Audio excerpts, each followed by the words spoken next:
create this tapestry of how they can define their own ecology, how can they define their own culture, how can they define, the future that they want for these waters, for these marshes. And it's an expanding project actually with the Youth Atlas, how we can reclaim the maps that have been drawn by, pre-colonial times, and like how we can actually, sort of decolonize the ways photography has also played a complicit role in sort of the challenges that we're facing amid disinformation or climate change. So that's really, the idea. And like, we realized throughout the project that, a lot of the children, a lot of the youth, they're so creative that a lot of the times the adults are the ones who are actually suppressing the creativity or kind of like suppressing the voice or the story of what they want to tell.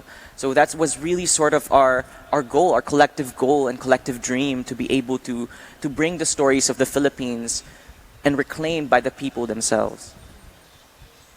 That's so beautiful, Gab. And I feel like, your story's been with the Fall of the Water kind of space for, since the very beginning, along with Orange, and it's been so incredible to see how much the water can hold all of this, right? And something that I've learned from both of you, so again and again, is really just how important it is for community-based storytelling to start and end and continue with listening. How it's so important to listen, and to listen with an open mind, to break away from what we think we know, what we think we see even, to hear these stories. And, I'll never forget the stories that both of you heard from these communities that you got to share with us about, how they see their own home. And it's not just a geographical space like you were saying, right? Like when the Datu, was seeing that there's pollution overwhelming the wetlands, he asked the water to speak to him. And when Francenete talks about her memories of the river, she's not talking about a place with lines and, this is where that is, this is where this is. She's talking about a family member that's gone or dying, right? And she speaks with heartbreak, with grief, and love. And if there's anything that should tell you that waters and bodies of water are alive, right? They're not just places, they're beings with souls and should have rights. And they're full of life and they sustain us too. So it's time, I think, if we hold that in our hearts and start to understand that, like really believe that water is alive and that these lakes and rivers are alive, we can actually start to turn back and fight against, the things that are destroying not just the planet but ourselves, right? And I think, that starts with making space for these stories and new ways of knowing. And Shin, I remember, you spend a lot of time with fisherfolk in different communities around Southeast Asia, and I feel like that process kind of also shifted your perspective as a scientist, right? So maybe you can tell us a bit about, these local indigenous perspectives of water and what you think scientists, serious conservationists, these big institutions with formal titles and stuff could learn from these communities living day by day with water. Yes, so maybe I just need to talk about just before I work on my own project. My work mostly involve chasing dead animals, jumping on like industrial fishing boat, or tracking the trade of illegal trade of endangered species. So let's say that I didn't really have much hope for the state of the fisheries here, or let's say the global fisheries, until one day that I got to live with the Urak Lavoy tribe in southern Thailand. Yeah, they are a compressor diver and use fish trap that they deploy deep underwater. So, and they know their fish so well. They just get only mostly what they want. They just release whatever they don't need, and there are minimal damage to the seafloor. And the best part is like their fish tastes amazing. It's so high quality, so skillfully done. And so when I look into that, I think it's like selective fisheries, minimal footprint, minimal bycatch. Yeah, that's how we should move forward in the future toward how we should do fisheries.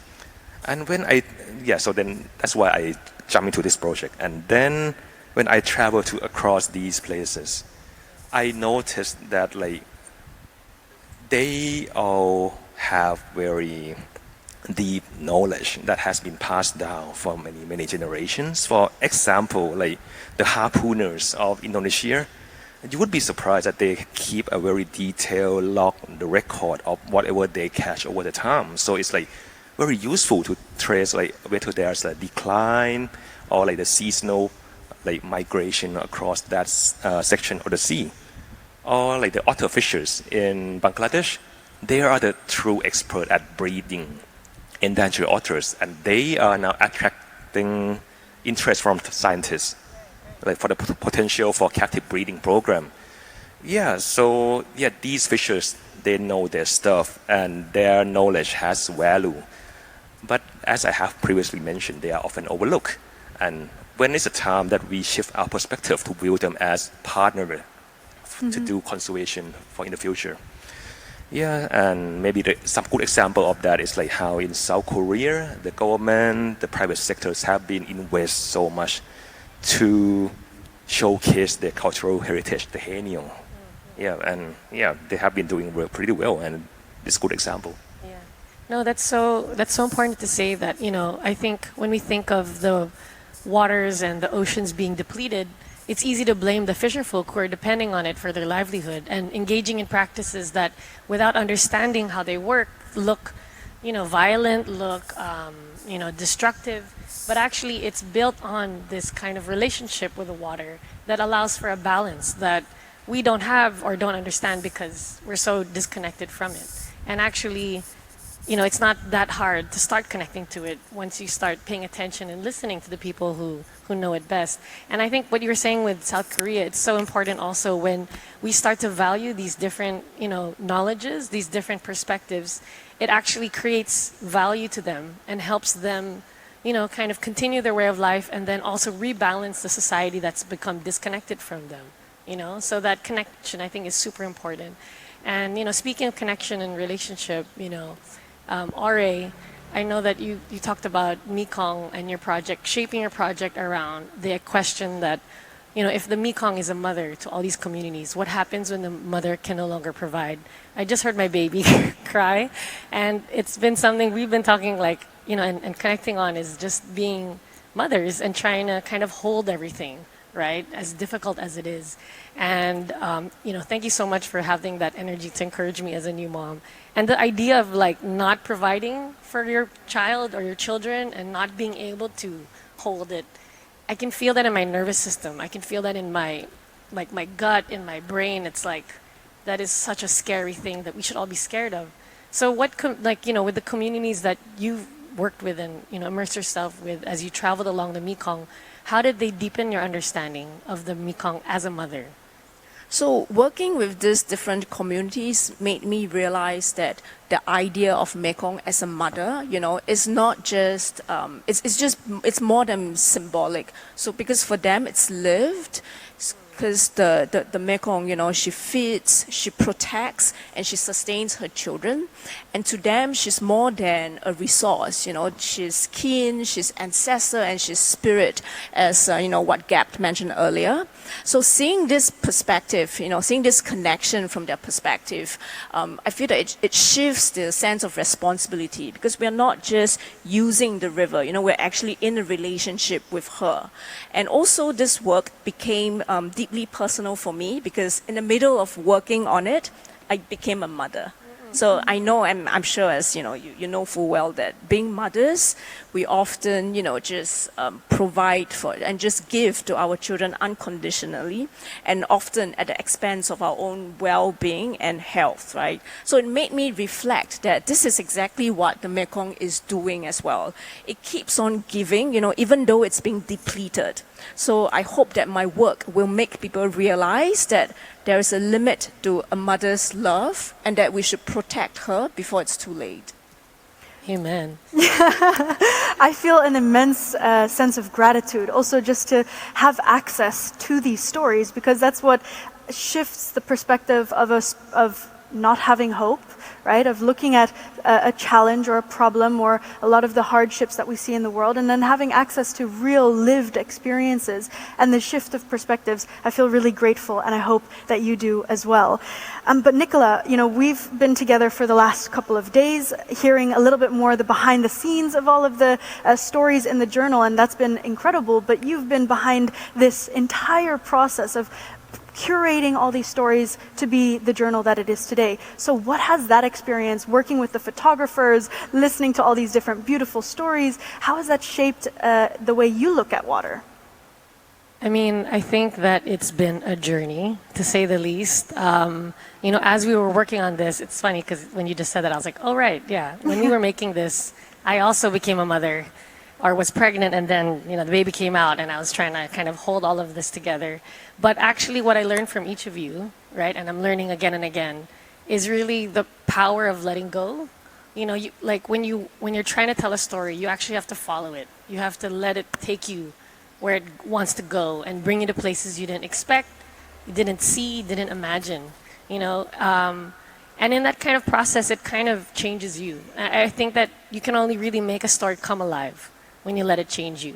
And I think that process of flowing and responding and moving with something is kind of why, for me, water is so beautiful and powerful and sustaining, like as not just a space, but a metaphor and, something to believe in, right? I think also that something that really, I think we highlighted here today, in the stories, if you're listening to the different stories of the photographers, is that all these individual stories are so rooted and so specific to different places around the world, right? From the Philippines, where I'm from, which I didn't mention earlier, to the Mekong, which crosses through different borders, to the Amazon in South America, and of course the other other stories that aren't in the panel today. And yet somehow each of these stories connect to each other. That has to be a miracle, right? That somehow these are connecting, in ways we couldn't imagine. And actually they connect and converge around issues, right? The issues that waters face, from climate change to pollution to development aggression. This is really kind of where I think the story starts, is with a problem. And it's also important to remember that that's where often environmental movements have began, at the edge of water, right? To protect a watershed, like Standing Rock, or to protect a wetland like Agusan Marsh, or remember that the Amazon is, sustaining a whole region, right? And so I think as much it can begin movements, but it also kind of gives us, I guess, the confidence or the courage to realize that we're not alone in this story. That's how I've been feeling every time I talk to each of you, and when I hear you guys talk with so much feeling and so much conviction about these stories, is, we're not alone, and we should have courage, because the courage adds up. Just like every drop of water shapes the earth, right? Or is sustaining the whole earth. Yeah, it's something that I've definitely felt over the last few days and here on stage, this collective collaboration to bring impact storytelling to the world. And there will be a moment where we invite you as the audience to ask questions, and that segment is coming up. So if you have a question, there will be 2 microphones on the left and the right of the stage where we invite you to ask our panelists questions. But I wanted to also ask all of you, we're on a journey at the moment of following the water. So where is the water taking you next? And maybe we can start with you, Ore. Yep.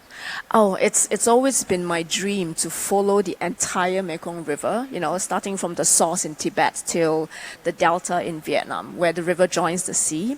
Because the river, it connects 6 different countries, many communities, and also generations of stories. So I would love to trace that flow, and also to understand how the river binds everything together.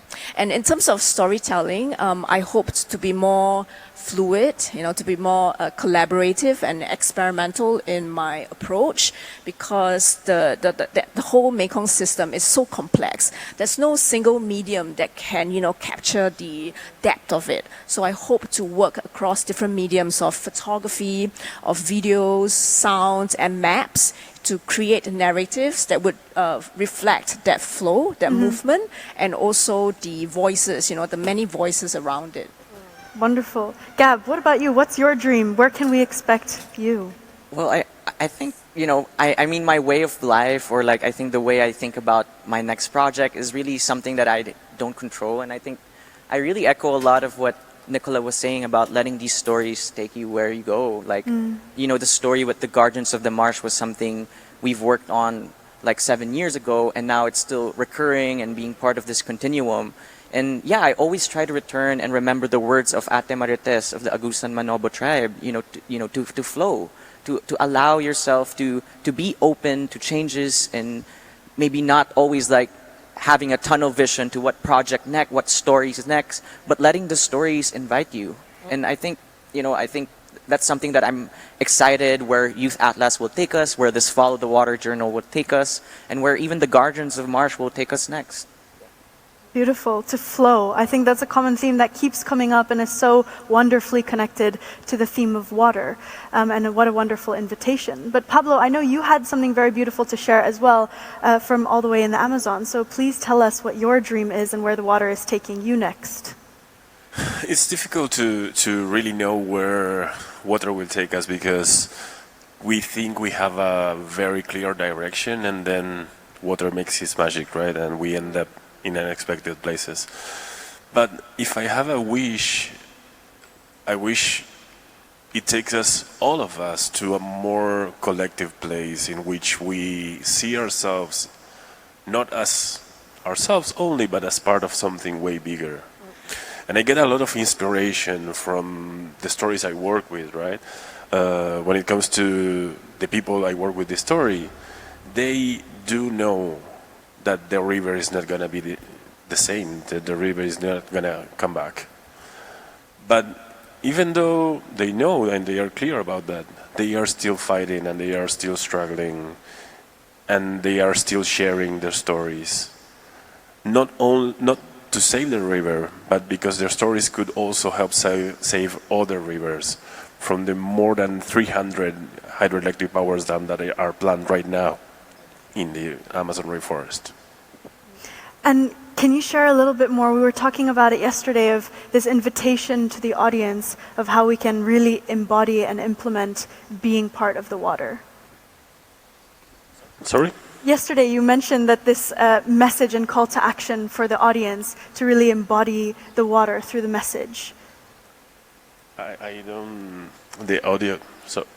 I can share. It was a conversation we had yesterday where the call to action for the audience to really take home from the stories was that we are not separate from nature, we are water, right? And I think that was a very beautiful angle to touch on. But Shin, maybe I can move to you to bring it back from somewhere far away back to Thailand. What is your next project, and how do you hope to do a call to action for the audience here? I find it's very hard to follow that beautiful words from Pablo, because yeah, so like my part is like, yeah, waters keep getting me to places where I need to stay busy. So yeah, get me not in trouble yet. Yeah, so one of the thing that I'm working on right now is I'm working with the Department of Marine and Coastal Resource. We are looking into the way to develop a program for capacity building to help with the ethnic fishers in Phuket to improve the quality of their catch. It's as a way to improve their livelihood and also to promote locally sustainably caught seafood. So that's one of that. It's just a part of the whole larger move for marine protected area management, because we are trying to be more inclusive to the local communities and stakeholders. So that's one part that I'm working on.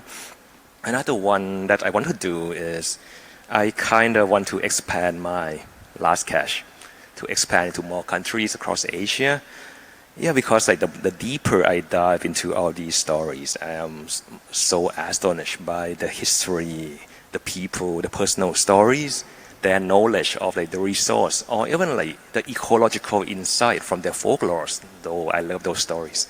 Yeah, so what I want to is I kind of want to do more of this, but also involve multimedia by working with emerging storytellers from this region, or maybe some of you here in the audience. I can't see anything. Yeah, and maybe like this could be something that I could build a community of storytellers here, or make new friends. Yeah, maybe one of you may want to be an explorer some days later. I don't know. Well, look at that. What an invitation for the audience. Do we have any explorers in the room and storytellers? I think definitely a seed has been planted or a flow has started. Perhaps better language to fit the theme of the day. But Nicola, as we perhaps put some light on for the audience to invite the questions on the left and the right side, if you do have a question, please make your way to the microphones. But Nicola, we also have a way that the audience can connect with the journal. Can you tell us how is that possible and what should they do? Right. So, Follow the Water isn't just a shared space that we're making together in community with one another. It's also kind of an invitation to each of you to start, going out and reconnecting and relating with these bodies of water for yourself and see where that water takes you. We also are going to be giving out copies of the journal to anyone who asks, the first couple of people who ask a question. But also, of course, don't fret. Don't have to have a scarcity mindset. We also have a QR code where you can scan and you can take home a digital version of the journal for yourself. So yeah, for me, my hope is just that this shared space of dreaming keeps growing, with each other and, with people we don't expect, new people, because that's the only way we're really going to reshape and make a better world. So let's open up for questions. Definitely. I am holding the journal in my hands, and I can tell you from flipping through all of these stories, it brings me closer to all the communities at the front line. And I think while we wait for more audience questions, my question to you, perhaps open to the floor, is what surprised you the most when working with these communities and stories of water? Was there something that stood out to you and that surprised you along the way? They're thinking real hard. Okay. Gab, what about you? Working with young people, was there something that surprised you? Well, I think, the imagination of young people that really needs to be nurtured. That's really something that stuck out to me. And as well as, like the idea of us actually are water bodies. We're part of the water cycle, and we often forget that. But a lot of children, a lot of the people from the marsh know that through their heart and through their way of life. So that's really something that I guess that surprised me, because it's something so actually, in a way, basic or basic knowledge, but it's not. I guess they normalize something that for us feels so far away. And Pablo, what about you? When it comes to memory, was there a memory that you learned about that really stood out to you?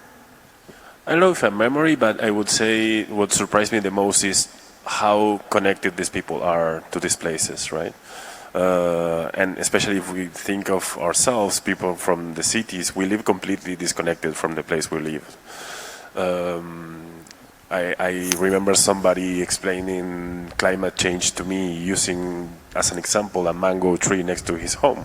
So how's that possible when things are more complex than that? But that has to do with disconnection, right?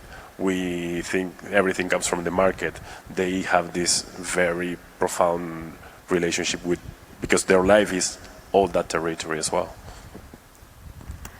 I'm just checking with any audience questions, but I think what the audience probably is also feeling is this groundedness in all these different parts of the world, different bodies of water. We've had 5 incredible National Geographic explorers sharing their perspective on relationship to water, how the partnership needs to be at the center of all of the decisions, rooted in indigenous leadership or on youth leadership.